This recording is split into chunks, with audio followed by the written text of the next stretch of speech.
Buenas tardes, bienvenidos de nuevo a estos video resúmenes que hacemos con nuestros profesores acompañantes.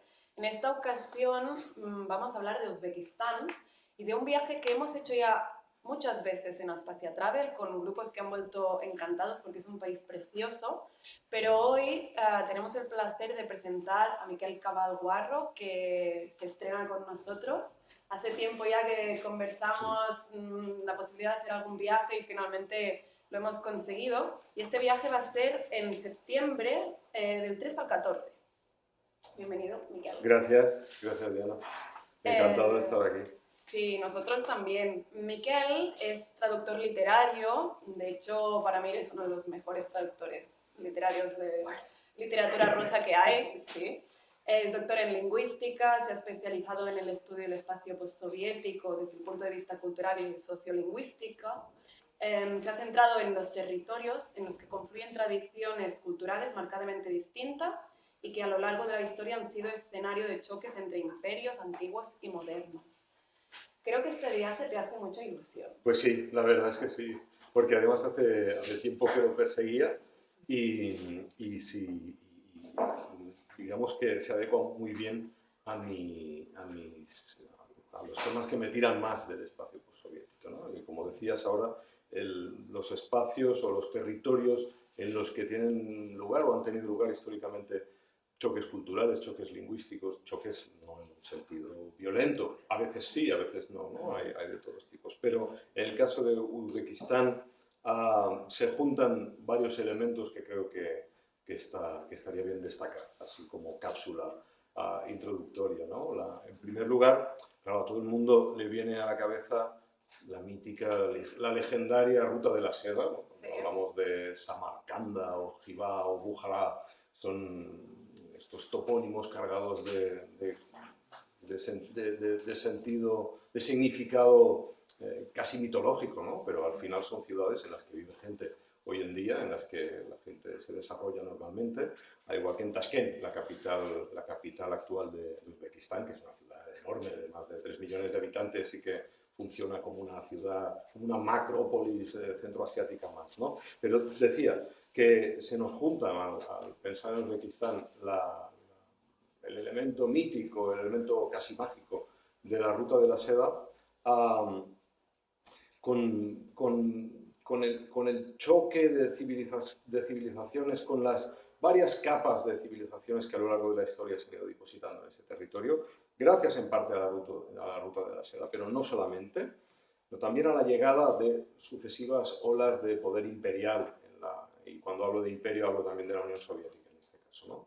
Que es la última huella importante en la región y la que de hecho ha moldeado el espacio político actual en el Asia Central, ¿no? Las repúblicas centroasiáticas, Uzbekistán, Kirguistán, Kazajstán y Turkmenistán, son herederas del pasado soviético en varios sentidos, pero también en el que configura sus fronteras.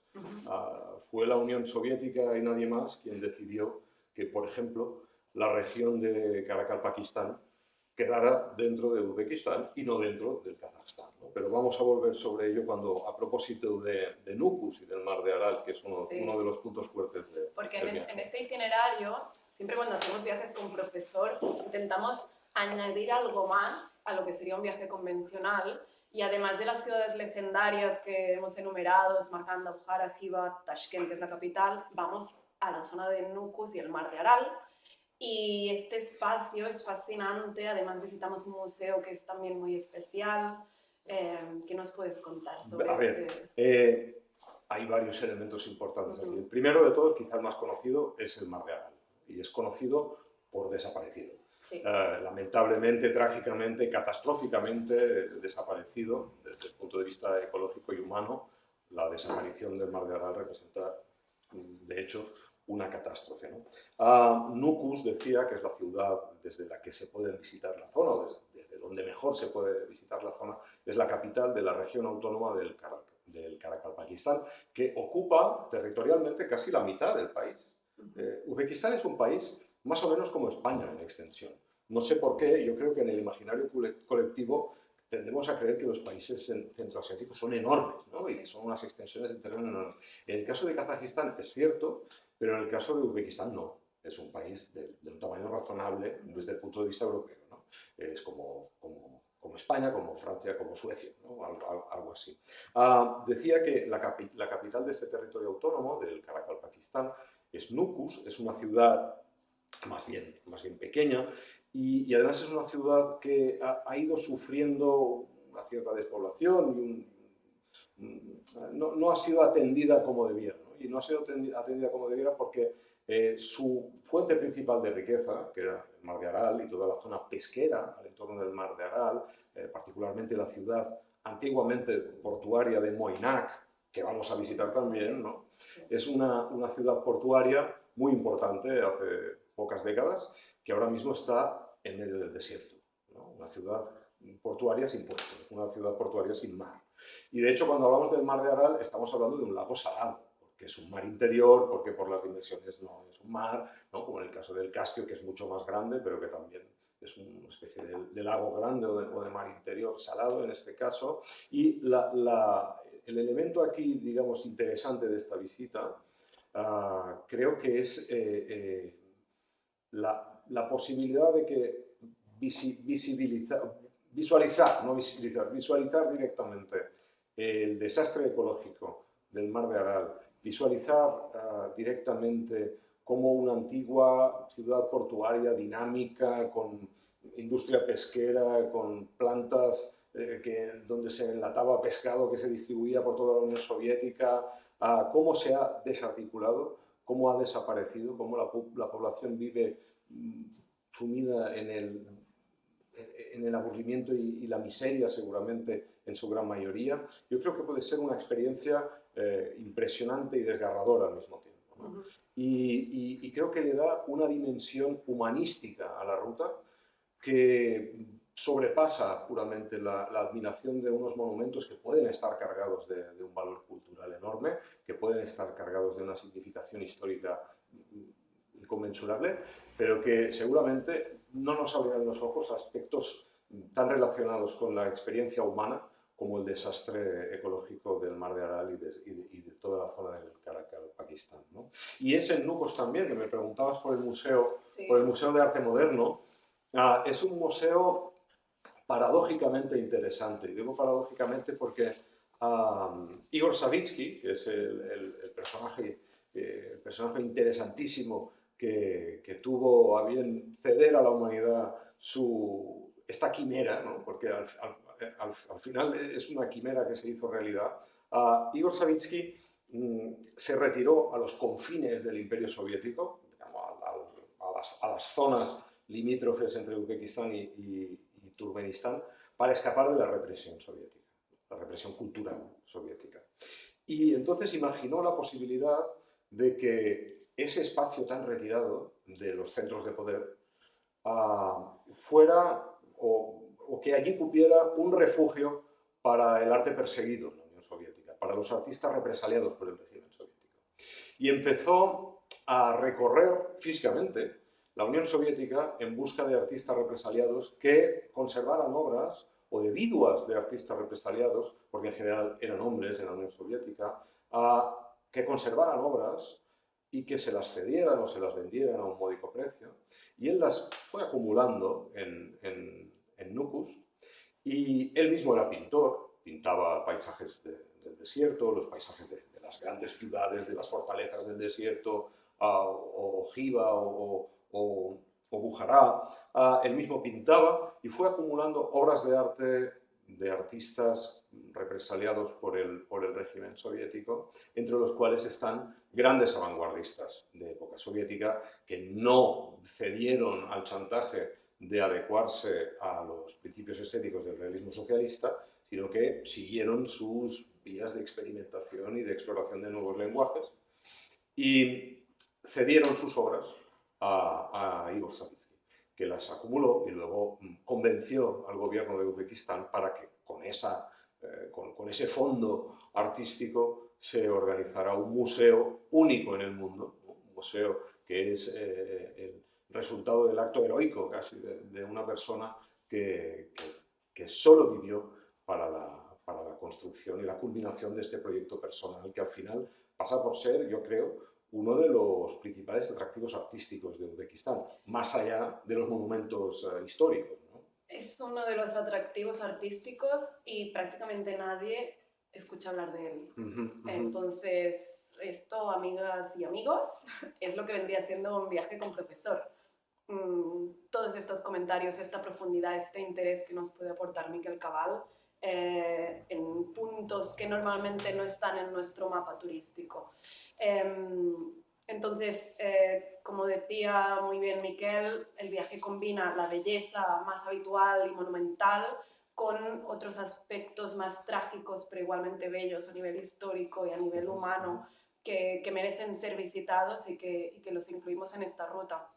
Una ruta que además de tu compañía y el guía de habla hispana, va a ir acompañada también con 4 conferencias para profundizar en 4 temas que has elegido. La primera sería los pueblos de Asia Central, lenguas y desequilibrios, entre paréntesis. Sí. Conferencia 2 sería Marco Polo, la ruta de la seda y la exotización de la otredad. No podemos no hablar de la ruta de la seda. No debemos. No debemos. La tercera es los imperios centroasiáticos y su herencia colonial. Y en cuarto lugar vas a hablar de testigos literarios, tradición, modernidad y externalidades, porque como bien hemos comentado, estás muy ligado al aspecto literario de todo lo que sería la cultura soviética y eslava. Sí. Y de hecho, muy interesante. Si me permites, hay algo, digamos que hay una mirada que cruza todas estas, o que une, una línea que une todas estas conferencias, creo, es quiero contribuir humildemente, claro, al menos, ¿no?, a la gente que me escuche en este momento o que vaya siguiendo la narrativa del viaje, a desarticular la mirada colonial que tenemos muchas veces los europeos cuando viajamos, especialmente a territorios que creemos o que tendemos a mirar por encima del hombro, ¿no? Porque históricamente, claro, nos comportamos como hijos de grandes imperios y así es como operamos cuando viajamos por el mundo a estados nuevos como Uzbekistán, que es independiente desde 1991 y que además es heredero, como decía, de otro imperio colonial y por lo tanto lo vemos así un poco por encima del hombro. Y decía que la idea que liga todas las conferencias es la desarticulación de esta mirada colonial, es un poco la descolonización de la mirada del turista, en este caso, del turista cultural, y la humanización de la mirada del turista, en el sentido de que lo que vamos a ver son experiencias humanas y interacciones humanas reales, cotidianas, desde el punto de vista histórico, desde el punto de vista de la actualidad, sea como sea, y los vamos a contextualizar y vamos a ver cómo las podemos explicar desde distintas formas y cómo se han explicado a lo largo de la historia desde distintas formas, ¿no? La exotización en un momento dado era digamos, la mirada imperante y ahora yo creo que estamos ganando la batalla en la mirada decolonial, ¿no?, de todos los espacios, incluido el espacio postsoviético.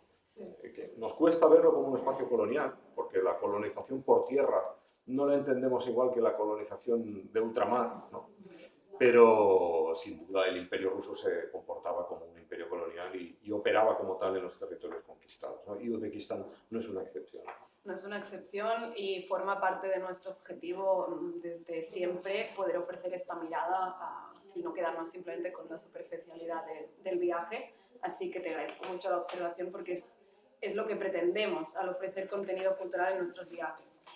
Voy a terminar ya porque en breves aquí en Barcelona en directo empieza la conferencia presencial que va a ser un poco más larga. Esto es un resumen de lo que vamos a hablar ahora. Entonces, simplemente un aspecto práctico del viaje, que es, vamos a volar con Turkish Airlines y hemos pensado los vuelos para que sean cómodos, entonces entramos por Tashkent y terminamos por Samarcanda. Así nos evitamos tener que volver a la capital, que a veces se hace Tashkent. Hemos tenido en cuenta poder ganar tiempo a la logística.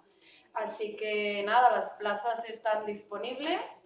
Solo falta apuntarse. Yo después de estos no sé cuántos minutos hemos estado hablando, pero podríamos alargarnos mucho más. Me han quedado muchas ganas de venir con vosotros al viaje. Sí, vente, porque además esto incluye un tramo en tren por una línea férrea histórica también. Sí, es verdad, es verdad.